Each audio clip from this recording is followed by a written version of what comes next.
días, damos un cordial saludo a nuestra audiencia de Uno para Todos, el programa del Defensor del Televidente aquí en el Canal 1.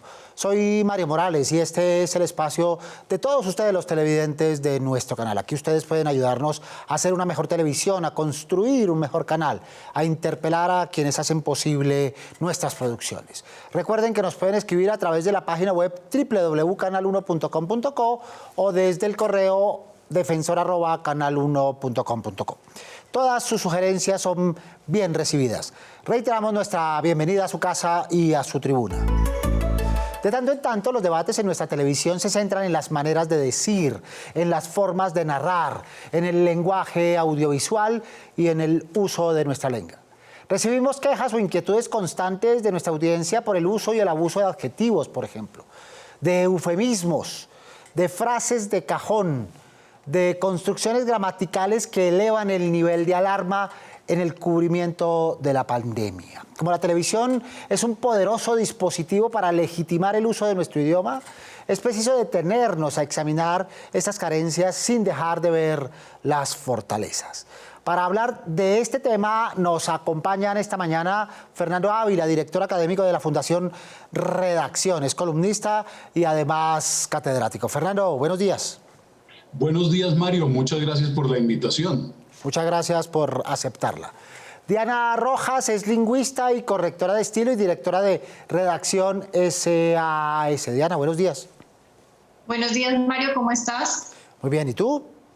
Muy bien, muchas gracias. Gracias por estar con nosotros esta mañana. También nos acompañará Jaime Pinilla, presidente de Correcta, Asociación Colombiana de Correctores de Estilo. Y por supuesto estarán ustedes, nuestros televidentes, participando a través de videos, correos y demás canales que tenemos para ese fin. Mientras los invito a que veamos primero lo que dicen ustedes mismos y conocer su percepción sobre el tema que nos han propuesto para esta mañana.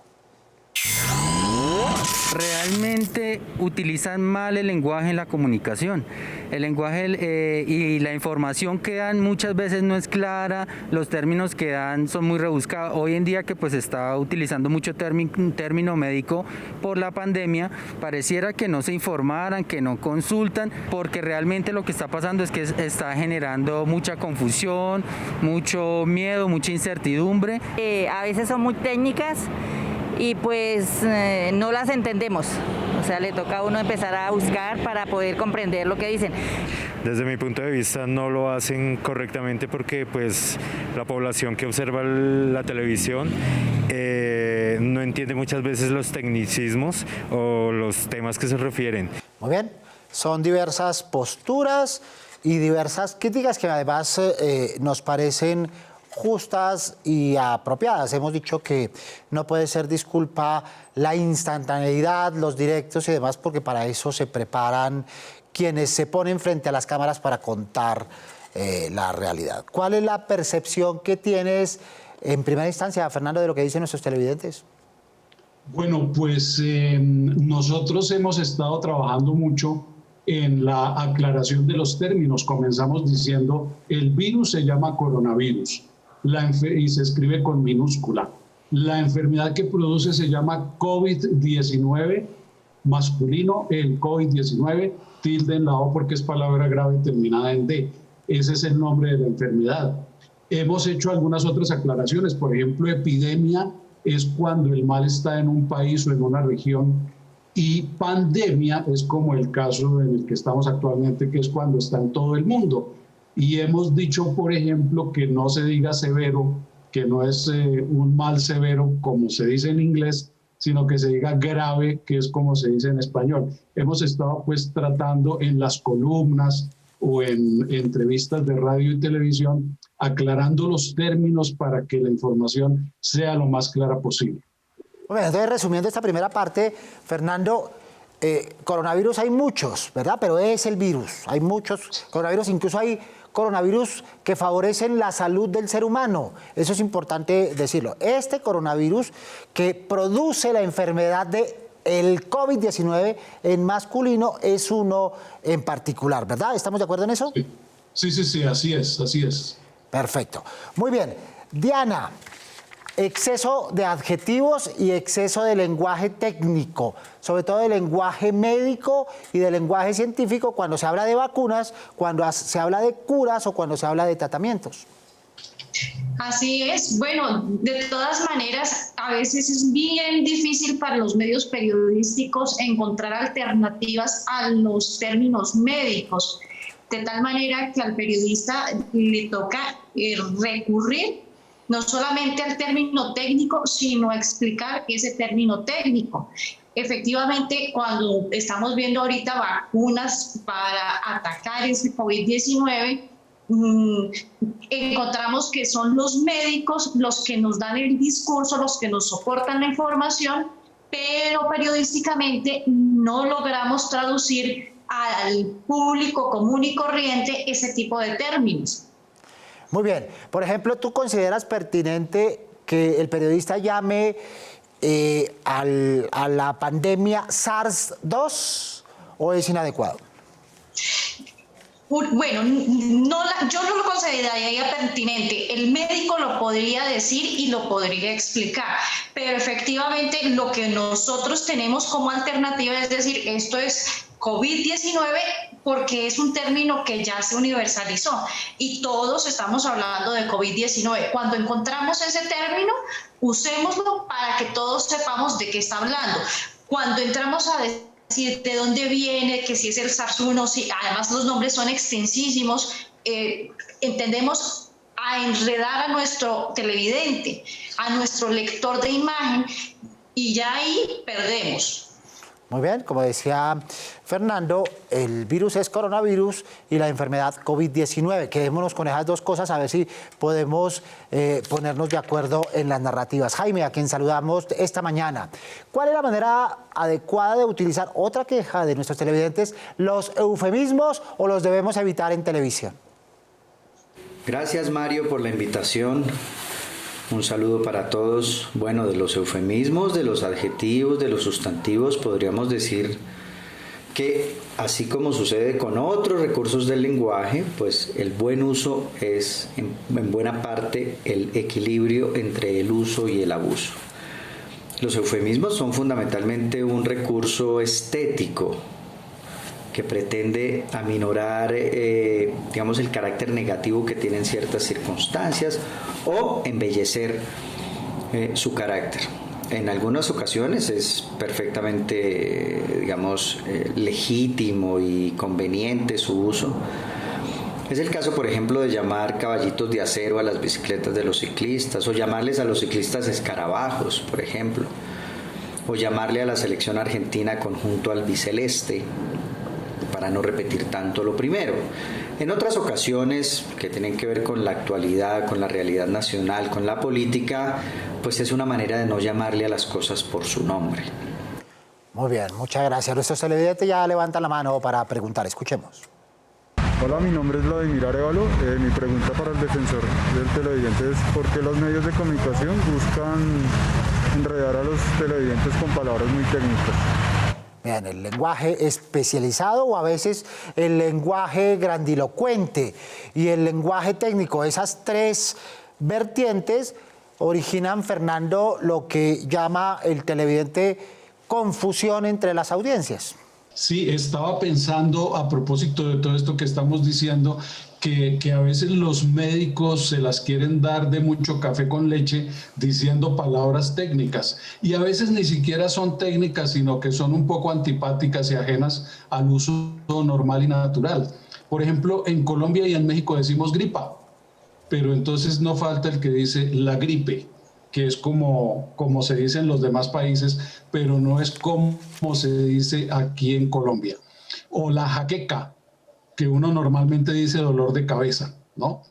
Y luego, hablando de los eufemismos, precisamente, se ha popularizado muchísimo en los medios de información hablar de fallecimiento siempre que muere una persona. Antiguamente se hacía una diferencia, Mario. Muerte es cuando el que muere es persona de avanzada edad y por causas naturales. Pero cuando es por un accidente, por una enfermedad violenta que llega de pronto, pues no es tan apropiado, o al menos así se consideraba antes, hablar de fallecimiento sino de muerte. De manera que los eufemismos están a la orden del día. Y a veces contribuyen a desdibujar la dureza, la crudeza o la realidad misma. A propósito de fallecimientos, como menciona Fernando, llamar fallecimientos a un asesinato. Por ejemplo. Y llamar asesinato selectivo a una masacre, ¿verdad? También. Se le quita fuerza a Fernando, ¿no? Claro que sí, precisamente Diana Rojas tiene muy clara esa diferencia entre masacre, homicidio colectivo, etcétera. Todo eso que ha estado en discusión en estos días, yo creo que ella nos puede hacer un buen aporte sobre esa distinción semántica. Hagámoslo, Diana, por favor. Y hay algo que habría que generar equilibrio, porque tenemos muy bien dados los datos de masacre, lo que dice la academia, que es el ataque pues, que sucede a personas que están indefensas, pero por otro lado no hay una explicación correspondiente a los homicidios colectivos. Entonces nos quedamos con la parte de masacre, que es la que tienen los diccionarios, que es la que tienen derechos humanos, pero por otra parte no nos explicaron qué eran los homicidios colectivos. Y homicidio, hay que tenerlo en cuenta, está dentro de la jerga jurídica. Y ya digamos, ahí están los equilibrios. ¿El gobierno lo puede llamar así? Sí, por supuesto que lo puede llamar así. Para ocultar la palabra masacre, puede ser, puede no ser. Jurídicamente tienen esa opción. Claro, y un poco lo que hemos trabajado los periodistas durante muchos años en relación con derechos humanos, con formas acertadas de contar el conflicto. Cuando se habla de homicidios colectivos, como tú lo sugerías, da la sensación de que puede haber una confrontación entre pares, entre iguales, entre armados, legales o ilegales, y que se matan unos a otros en circunstancias por describir, mientras que la masacre, como tú bien lo anotas, habla, y eso quedó establecido en el diccionario para desarmar la palabra de Medios para la Paz que construimos hace varios años, tiene la connotación fundamental de asesinatos aleves sobre personas indefensas cuando pasen de más de 3 asesinatos simultáneos en el mismo lugar. Diana. Sí, así es. Entonces, mira, claro, efectivamente la palabra masacre es la palabra para decir que esto es fuerte y que muestra la indefensión de la víctima, absolutamente, ¿sí? Y adicional, te mezclo otra palabra, matanza. Es decir, esa ha estado en los medios de comunicación ahora para referirse a todo lo que ha sucedido. Masacre, matanza, homicidios colectivos. Por un lado, hay que tener en cuenta, por ejemplo, que la palabra matanza podría referirme a personas, pero también podría referirme a animales. ¿Sí? Entonces, dependiendo desde dónde esté narrando, desde el tipo de medio en el que esté, yo podría usar matanza. Es decir, si estoy con un periódico, por ejemplo, más popular, usaría la palabra matanza porque ese es el tipo de lenguaje que voy a usar para mi público, que yo ya lo tengo definido. La palabra masacre, que es mucho más universal, que es la que usamos normalmente las personas, define prácticamente la indefensión de la víctima. En cambio, lo que dices es cierto, la palabra homicidio pareciera como que estuviéramos en iguales o como que hay armados, no hay una claridad con respecto a eso, no nos dice quién realmente es la víctima en este caso. Claro, es mucho más descriptiva, mucho más contundente, mucho más comprimida. Recuerden que nos pueden escribir al correo defensor@canal1.com.co con sugerencias o inquietudes sobre nuestra programación. Veamos lo que ustedes tienen para decirnos esta mañana aquí en Uno para Todos. Hay facilidad para las personas que de pronto entienden o que tienen estudio y han leído mucho, pero no todas las personas tienen el mismo nivel de cultura y se les dificulta. Entonces yo pienso que los periodistas deberían de usar un lenguaje más sencillo.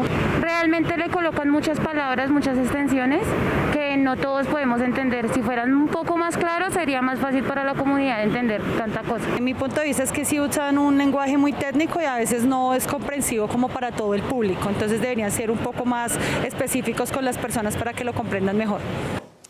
Muy bien, Jaime, ¿qué otras carencias en el uso lingüístico se cometen en los medios de comunicación y particularmente en la televisión?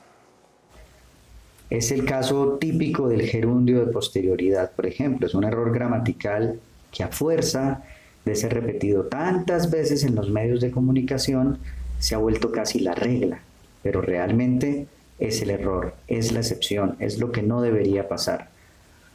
Son ya, digamos, proverbiales casi las críticas a los programas radiales juveniles de la mañana por el uso lingüístico que hacen, precisamente por la ofensa, por la palabra soez, por el uso coloquial extremo que hacen en sus expresiones.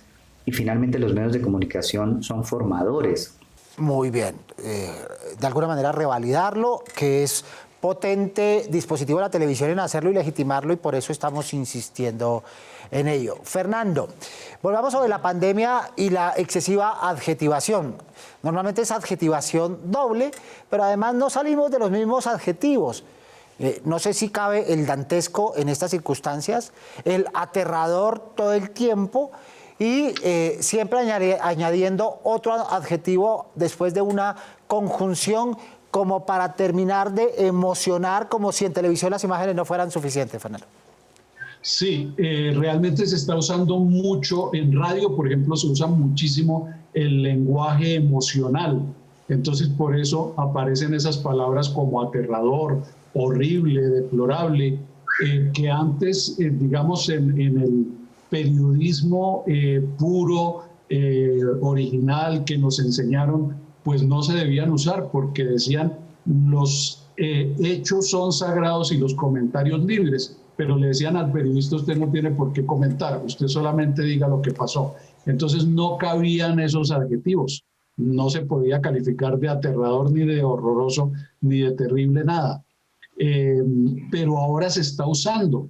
Y como hay tanta competencia y las emisoras buscan más sintonía y quedar mejor en el resultado de ECAR, pues se usan cada vez más y cada vez menos hay esa diferencia que se hacía antes entre los hechos y los editoriales. Ahora todos los periodistas, todo es una exageración, pero muchos de los periodistas que oímos y que vemos están editorializando. Nuestro buen y recordado amigo Miguel Ángel Bastenier, español, insistía en esta práctica a la que hace alusión entre líneas, Fernando, del lead diluido o el lead retardado. Es decir, el comienzo de la información se pospone porque el periodista primero tiene que dar un comentario, primero tiene que encuadrar, primero tiene que expresar desde dónde está hablando, y eso le gusta mucho, particularmente a los nuevos y a los jóvenes periodistas, pero de alguna manera estamos viciando, contaminando esa narrativa que habla de hechos con un comentario previo que además atrasa la narración periodística unos segundos como pasa en televisión, Fernando. Así es, sí señor, así es. Ahora, Mario, si usted me lo permite, yo diría que los adjetivos no hay que condenarlos en términos generales, o sea, no se le puede decir al periodista o al estudiante de periodismo y de ahora en adelante no use más adjetivos, porque la verdad es que hay algunos muy bonitos, muy oportunos, muy agradables que facilitan la comunicación y quiero darle 4 ejemplos que no tienen que ver con la pandemia, pero que son 4 ejemplos de adjetivos que me gustan mucho. Azulgrana, mire qué adjetivo tan bonito y todo el mundo identifica con esa palabra al Barça. Verdolaga, que es la identificación del Nacional de Medellín. Cuando hay un robo, cuando hay una tragedia, se habla de cuantiosas pérdidas y me parece que el adjetivo cuantiosas pues cuadra muy bien ahí. Y cuando me invitan a un programa de radio o de televisión dicen el invitado especial. La verdad no veo por qué voy a protestar porque me digan especial. Me gusta mucho. Como hay adjetivos que también no suenan, que no deben ir o que pecan no tanto por lo inoportunos, sino por lo excesivamente elegantes, que si usted quiere, Mario, más adelante podríamos dar algunos ejemplos. Pero por supuesto, Fernando. Diana, el lenguaje barroco, Nuevamente Bastenier decía que nosotros tenemos un chip colonial, los periodistas colombianos, y es que nos gusta el lenguaje rebuscado, las palabritas afectadas. Lo barroco por sí mismo, como sabemos, es toda una escuela artística de una enorme incidencia, pero trasladar lo barroco de manera sutil y a veces gratuita a las narrativas periodísticas y en televisión podría representar un problema, ese chip colonial, como lo llamaba Bastenier, Diana. Pues el barroco hay que tener en cuenta que es una corriente artística del siglo XVII que perfectamente para el siglo XVII funcionaba, que hay algunas palabras que han quedado o más bien de ese tipo de arte que nos ha llegado, pero empezar el adornamiento en los textos, el adornamiento en lo que decimos, hace que perdamos al lector, porque hoy por hoy las comunicaciones son extremadamente rápidas y en la medida en que le agreguemos adornos, ahí tendemos a perder la esencia de la idea.